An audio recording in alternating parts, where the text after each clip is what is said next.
Corona का डर नहीं है, क्योंकि हमारा यकीन हमारे गांव के ऊपर है।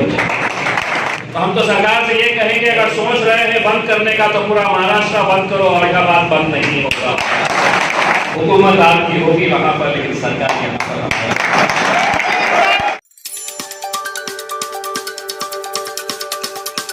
मैं कुछ दिन पहले एक मीटिंग के सिलसिले में दिल्ली गया था और एक हफ्ता पहले मैं मुंबई गया था और वहां के दोनों शहरों की जब हालत देखा कि वहां पे कैसा लॉकडाउन है,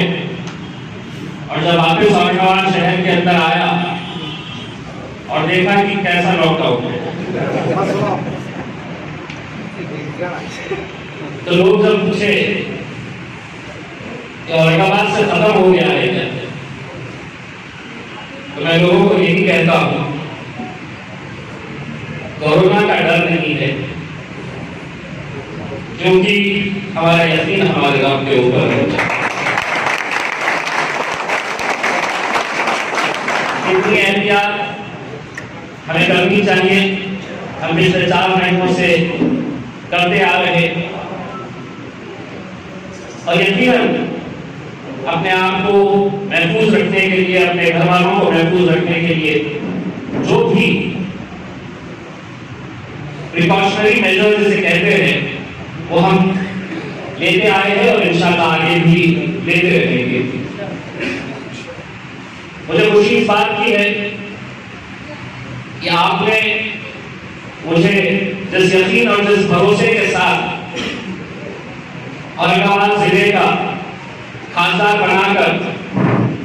हिंदुस्तान के पार्लियामेंट के अंदर भेजा है। मैं जब भी औरंगाबाद में सरकारी अधिकारियों के साथ मीटिंग होती, हर सोमवार 11 बजे तमाम जितने भी वरिष्ठ अधिकारी हैं उन अधिकारियों की और पदाधिकारियों की एक मीटिंग कलेक्टर ऑफिस के अंदर होती है। मैं वाहिद एक ऐसा नुमाइंदा हूं जो शुरुआत से अगर आवाज उठाता रहा तो मेरे गरीब पान टपरी वालों के लिए, रिक्शे वालों के लिए, होटलों वालों के लिए, कारोबार करने वाले छोटे मोटे जितने भी लोग थे उन लोगों के लिए आवाज उठाता रहा। एक तरफ वो लोग थे जो बार बार ये कहते थे कि अभी कोरोना खत्म नहीं हुआ है, आप खोलने की बात कर रहे हैं। मैं उन्हें यही कहता था कि अगर लोग आप इस वजह से लॉकडाउन कर रहे हैं कि कोरोना से लोग मर जाएंगे,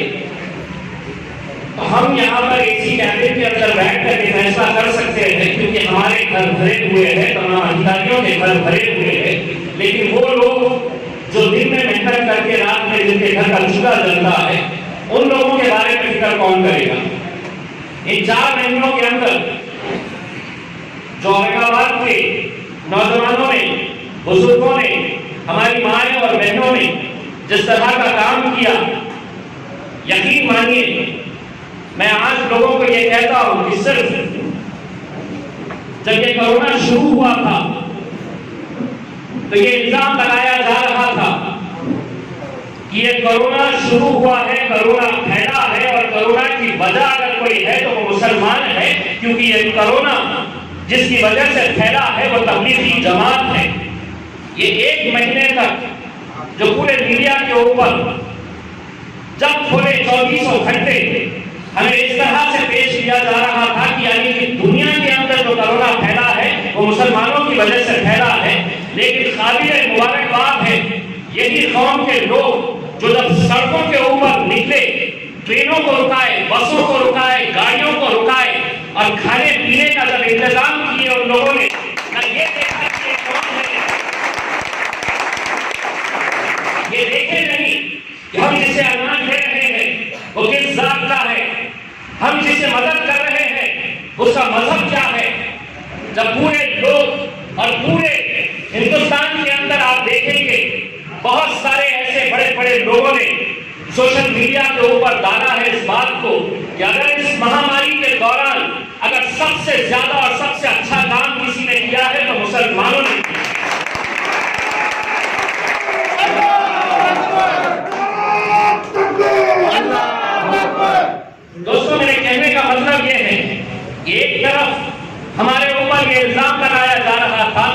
हमारी वजह से ये बीमारी फैली है। और दूसरी तरफ यही कौम जब सड़कों के ऊपर निकली और जब लोगों को मदद करने के लिए आगे आई, तो कितने सारे लोग जो ये जहन बना चुके थे कि यही मुसलमानों की वजह से, यही दाढ़ी वालों की वजह से, यही टोपी वालों की वजह से आज कोरोना फैला है। मैं समझता हूँ इन 4 महीनों के अंदर अगर मुसलमानों ने दावत का सबसे अच्छा काम किया है तो दावत का ये काम किया है। उन्होंने अपने अमाल के जरिए ये दिखाया है कि मजहब आपको कैसी तालीम देता है। और इस मजहब के जरिए जो आपने अपना काम किया है, मैं समझता हूँ कि हम कितने भी लोगों को बताएं कि हमारा मजहब क्या है तो शायद उन्हें समझ में नहीं आता, लेकिन उन 4 महीनों के अंदर आपने उनके जहनों में बनाया है कि नहीं, ये कौम है तो वाकई में हमदर्द कौम है, लोगों के साथ खड़े रहने वाली कौम है। इसीलिए मैं आप सबको मुबारकबाद देता हूँ। आज वफार खानी साहब ने ये प्रोग्राम ऑर्गेनाइज किया है, कुछ लोगों को सर्टिफिकेट देने की बात की गई है। जिन जिन लोगों का नाम आया है वो लोगों को सर्टिफिकेट दिए जाएंगे, लेकिन ऐसा नहीं है कि जिन्हें सर्टिफिकेट दिया जा रहा है सिर्फ वही लोगों ने काम किया है। इम्तियाज जलील की जितनी हैसियत थी मैंने उतना काम किया, डॉक्टर साहब की जितनी ताकत थी उन्होंने उतना काम किया। लेकिन कई ऐसे भी लोग थे जो दूसरों को अनाज तो नहीं दे सकते थे, लेकिन उनके लिए दुआएं मांगी और वो भी बहुत बड़ा काम किया। तो वो काम की भी बहुत मायने रखती है कि हम ये सर्टिफिकेट सिर्फ उन लोगों को दे रहे हैं, ऐसा नहीं है कि जिन लोगों ने अनाज बांटा है वो लोग खामोशी के अंदर, तहज्जुद के अंदर उठकर जब दुआएं मांग रहे थे सेहत के लिए, गरीबों के लिए, जो बीमार लोग हैं उन लोगों के लिए, तो वो भी एक बहुत बड़ा काम था। और ये सर्टिफिकेट से बढ़कर वो सर्टिफिकेट है जो इंशाअल्लाह आपको हश्र के मैदान के अंदर, ये काम भी बहुत काबिल तारीफ काम था। ये सर्टिफिकेट यकीनन लोगों की हौसला अफजाई के लिए होते हैं, लोगों की पीठ थपथपाने के लिए होते हैं। जाने अनजाने में हो सकता है कि डॉक्टर साहब से भी 8-10 नाम छूट गए होंगे, हो सकता है कि मेरे से भी कुछ नाम छूट गए होंगे, क्योंकि उस वक्त के हालात ऐसे थे कि ये जरूरी नहीं है कि इम्तियाज जलील अपनी दुआ बैंक के जरिए अपने ऑफिस के अंदर जो काम कर रहा है वो दिख रहा है, लेकिन अगर कोई शख्स अपने घर में एक्स्ट्रा 4 रोटी बनाया है और अपने पड़ोस को खिलाया है तो सर्टिफिकेट का हकदार वो। और ऐसे अल्हम्दुलिल्लाह बहुत सारे लोग थे, अनगिनत लोग थे जिन्होंने ये काम को अंजाम दिया। कई लोग हमने खुद में भी ये देखा और हमने खुद में भी ये कहा था कि हमारी तालीम, हमारा मजहब ये कहता है कि अगर आप दाएं हाथ से अगर किसी की मदद कर रहे हैं तो बाएं हाथ को पता नहीं चलना चाहिए। कई लोगों ने खामोशी के अंदर भी बहुत अच्छा काम किया, वो भी मुबारकबाद के हकदार हैं। मैं आप तमाम नौजवानों की जितनी तारीफ करे वो कम है। आप लोगों का मैं तहे दिल से शुक्रिया अदा करता हूँ कि आप लोगों ने ऐसे वक्त के अंदर खड़े होकर उन मजबूर लोगों का, उन बेसहारा लोगों का, मुझे आप लोगों को ये बताना है कि जब हजारों लोग जो उत्तर प्रदेश से, बिहार से, झारखंड से, पश्चिम बंगाल से जब यहाँ के लिए निकले तो सरकार ने उनसे कहा था कि आप ऑनलाइन फॉर्म भर दो। सोचिए आप कि एक मजदूर, एक गरीब आदमी जिसके पास ना तो स्मार्टफोन है, वो कहां से ऑनलाइन सबमिशन देता था। उस वक्त जब हमने ये फैसला लिया कि हम अपने दफ्तर बनाएंगे, वो तमाम नौजवान जो दिन और रात मेहनत कर रहे थे और जब उन्हें वहां अपने घर जाने का पास दिया जाता था तो मैंने कितने ऐसे लोगों को देखा जो अलग अलग मजहब के थे, अलग अलग धर्म से ताल्लुक रखने वाले थे, लेकिन उन्हें हमने सिर्फ जब वो पास देते थे तो उनकी आंखों के अंदर जो आंसू थे और जो गिड़गिड़ाकर रोकर शुक्रिया अदा करते थे, यकीन मानो उन आंसुओं की कीमत एक सर्टिफिकेट से चुकाई नहीं जा सकती। जिस तरह से एक पैगाम उनके अंदर गया कि हमारे जब बुरा वक्त हमारे ऊपर आया था, जब हम लोग परेशान थे, आज पूरे हिंदुस्तान के अंदर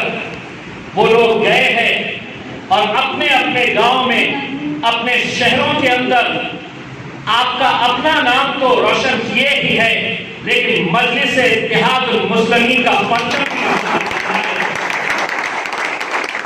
इस जमात के ताल्लुक से ये कहा जाता था कि ये फिरका परस्त जमात है। बताइए मुझे, ऐसा कौन सा यहाँ पर नौजवान है जो मदद करने के लिए जाता था तो क्या ये लोगों से पूछता था कि तुम्हारी जात क्या है, तुम्हारा धर्म क्या है, तुम्हारा मजहब क्या है? उस वक्त सिर्फ ये देखा जाता था कि जरूरतमंद कौन है और किसे मदद करनी चाहिए, और वो काम आप लोगों ने किया है। आप लोग मुबारकबाद के हकदार हैं। गफार खाती साहब ने बताया है कि धीरे धीरे अब हम लोग हमारी नॉर्मल जिंदगी की तरफ लौट रहे हैं। हालांकि सरकार तो कह रही है कि नहीं अभी भी बंद करें, तो हम तो सरकार से ये कहेंगे अगर सोच रहे हैं बंद करने का तो पूरा महाराष्ट्र बंद करो, औरंगाबाद बंद नहीं होगा।